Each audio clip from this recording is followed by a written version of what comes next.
సమతుల్యతని పార్టీలో మనం కాపాడుకుంటూ ముందుకు వెళ్తున్నాం.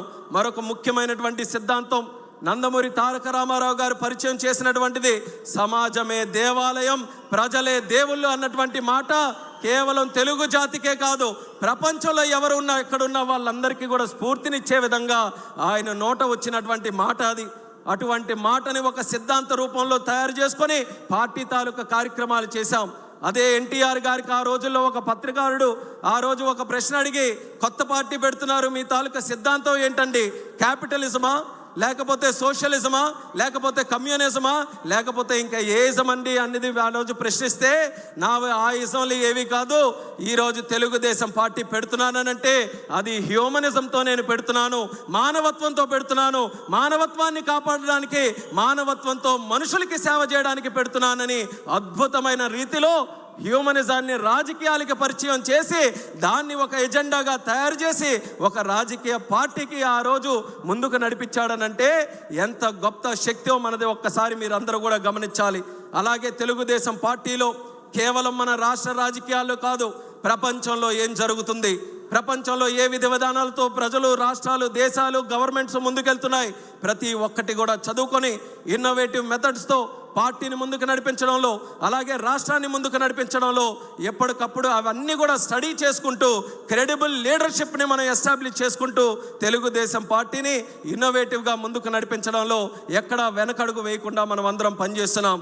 ఆత్మ గౌరవం కోసం మన నందమూరి తారక రామారావు గారు ఆ రోజు నాంది పలికితే అది ఆత్మ విశ్వాసంతో చంద్రబాబు నాయుడు గారు మరింత ముందుకు తీసుకొని వచ్చే ప్రయత్నం చేశారు. ఆ రోజుల్లో 1982లో మన పార్టీ పెట్టినప్పుడు తాలూకా ఆంధ్రప్రదేశ్ పరిస్థితి తీసుకుంటే ఆ రోజుల్లో డిగ్నిటీ ఆఫ్ లైఫ్ తెలుగు వాళ్ళకి ఎక్కడా లేదు.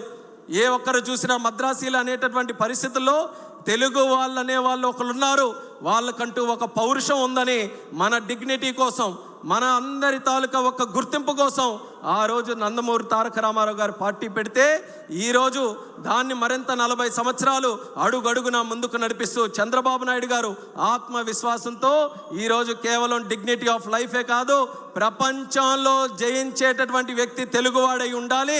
ఏ పెద్ద కంపెనీలైనా, ఎక్కడ పెద్ద ఉన్నతమైనటువంటి స్థానంలో ఉన్న కంపెనీలైనా వాటన్నిటికీ కూడా రథసారథిగా తెలుగు వాళ్ళు ఉండాలి.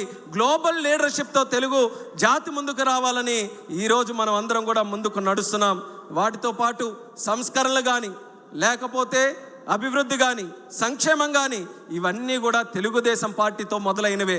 తెలుగుదేశం పార్టీ చేసినటువంటి కార్యక్రమాలు ఈ రాష్ట్రంలోనే కాదు, దేశంలో ఉన్న అనేక రాజకీయ పార్టీలు, అనేక రాష్ట్రాలు, ఆఖరికి దేశం కూడా ఆదర్శంగా తీసుకొని మన కార్యక్రమాలు వాళ్ళందరూ కూడా ముందుకు నడిపించారు.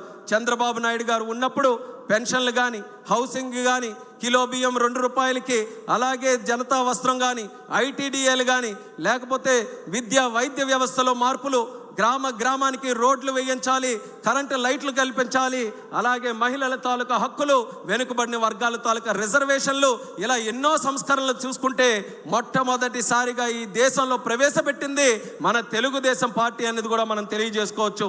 తర్వాత చంద్రబాబు నాయుడు గారి తాలూకా నాయకత్వంలో ప్రజల వద్దకు పాలన, జన్మభూమి, పనికి ఆహార పథకం, డ్వాక్రా సంఘాలు, ఐటీ రెవల్యూషన్తో సైబరాబాద్ లాంటి నగరాలు, జీనోమ్ వ్యాలీ, కోవిడ్ సమయంలో వ్యాక్సిన్ ఎక్కడ తయారవుతుందో ఎవరికి తెలియని సందర్భంలో హైదరాబాద్లో ఈ మహానాయకుడు పెట్టినటువంటి జీనోమ్ వ్యాలీ కొన్ని కోట్లాది మంది ప్రజలకి కోవిడ్ నుంచి కాపాడిందనంటే అది ఒక వ్యక్తికి ఉండాల్సినటువంటి దూరదృష్టి.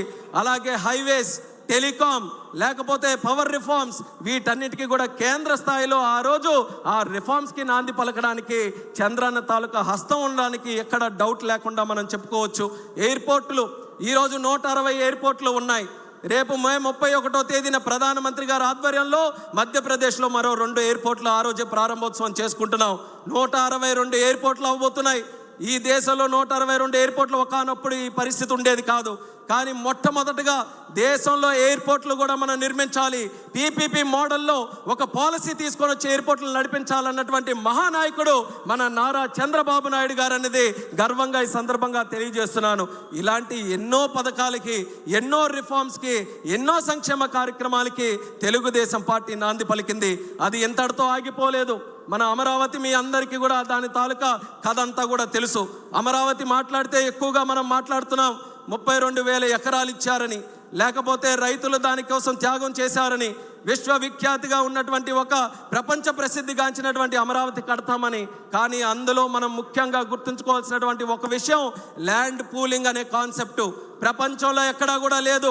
మొట్టమొదటిసారి ఒకడు వ్యక్తి మనకి భూమి త్యాగం చేస్తున్నాడనంటే పూర్తిగా నష్టపోకుండా తిరిగి ఆ వ్యక్తి కూడా ఏదో లాభం పొందే విధంగా ఉండాలని ప్రపంచానికే ఆదర్శంగా ల్యాండ్ పూలింగ్ విధానాన్ని పరిచయం చేసినటువంటి నాయకుడు మన నారా చంద్రబాబు నాయుడు గారని తెలియజేస్తున్నాను. రివర్ లింకేజ్ నదుల అనుసంధానం ప్రాజెక్టు ఆయన రాజకీయాలు మొదలుపెట్టినప్పటి నుంచి ఆయన మైండ్లో ఉన్నటువంటి ప్రాజెక్టు. వాజ్పేయి గారితో ఎన్డీఏ ప్రభుత్వంలో ఉంటే ఎన్నో సందర్భాల్లో ఆయనతో చర్చించి నదుల అనుసంధానం, అక్కడ గంగా నది నుంచి మన కన్యాకుమారి వరకు ఉన్నటువంటి నదులన్నీ కూడా అనుసంధానం చేయాలని ఎన్నో సందర్భాల్లో కేంద్రానికి ఆ నివేదిక తీసుకొని వెళ్ళారు. అది క్రమేపీ కాలం మారుతున్న కొద్దీ మరుగున పడిపోతుంటే రివర్ లింకేజ్ ప్రాజెక్టులు మళ్ళీ మొన్న చంద్రబాబు నాయుడు గారు మోదీ గారి తాలూకా ఆధ్వర్యంలో తీసుకొని వచ్చి మళ్ళీ అది పరుగులు పెట్టించే విధంగా రివర్ లింకేజ్ ప్రాజెక్టు కూడా ఈరోజు ఊపిరిపోసినటువంటి నాదుడు మన చంద్రబాబు నాయుడు గారని తెలియజేస్తున్నాను. పాపులేషన్ మేనేజ్మెంట్ ఏ ప్రభుత్వానికైనా ఏ రాష్ట్రానికైనా గతంలో ఉండేది. జనాభా అంటే అది ఒక పెద్ద భారమని, అంత జనాభా చూసుకోవాలంటే ఎలాగని. కానీ ఆ ఆలోచన విధానంలో మార్పు తెచ్చాడు చంద్రన్న. జనాభా అంటే కేవలం భారం కాదు, అది ఒక యాసెట్ లాగా. మనకు డబ్బు ఎంత ఉంటే ఎంత బలంగా ఉంటామనుకుంటామో, ఎంత జనాభా ఉంటే అంత బలం ఈ రాష్ట్రంకి జాతికి ఉంటుందనే ఆలోచనతో పాపులేషన్ మేనేజ్మెంట్ విధానానికి కూడా ఈరోజు మరొకసారి శ్రీకారం చుడుతున్నారు. P4 లాంటి ప్రోగ్రామ్స్, P3 ప్రోగ్రామ్ చూసాం, కానీ ఈరోజు P4 ప్రోగ్రామ్ కూడా చేస్తున్నారు. స్కిల్ సెన్సెస్, అలాగే క్వాంటమ్ వ్యాలీ, ఆర్టిఫిషియల్ ఇంటెలిజెన్స్ని, అలాగే న్యూ కంప్యూటింగ్ని, వీటన్నిటిని కూడా మన తెలుగు జాతికి నిత్య అనుసంధానంతో ముందుకు నడిపించాలని క్వాంటమ్ వ్యాలీ, క్రియేటివ్ ఎకానమీ. ఈరోజు ఈ పదాలు చెప్తే కొంతమంది సరిగ్గా అర్థం చేసుకోలేకపోవచ్చు, కానీ నేను చెప్తున్నాను, what CBN thinks today, India thinks tomorrow. Chandranna ఏ ఆలోచనలతో ఈరోజు ముందుకు నడుస్తాడో రేపు దేశం మొత్తం అదే ఆలోచనల వైపు వస్తారు. ఆ నమ్మకం నాకుందని కూడా ఈ సభాముఖంగా తెలియజేస్తున్నాను. రేపు మీ ఇంటిలో రివర్ లింకేజ్ గురించి, క్వాంటమ్ వ్యాలీ గురించి, స్కిల్ సెన్సెస్ గురించి, P4 గురించి ఒక 2-3 సంవత్సరాల్లో ప్రతి ఇంటిలో కూడా చర్చ జరిగేటటువంటి అంశాలు. ఈ అంశాలు, అటువంటి అంశాలకి జన్మనిచ్చినటువంటి పార్టీ మన తెలుగుదేశం పార్టీ అనేది కూడా ఈ సభాముఖంగా తెలియజేసుకుంటున్నాను. అలా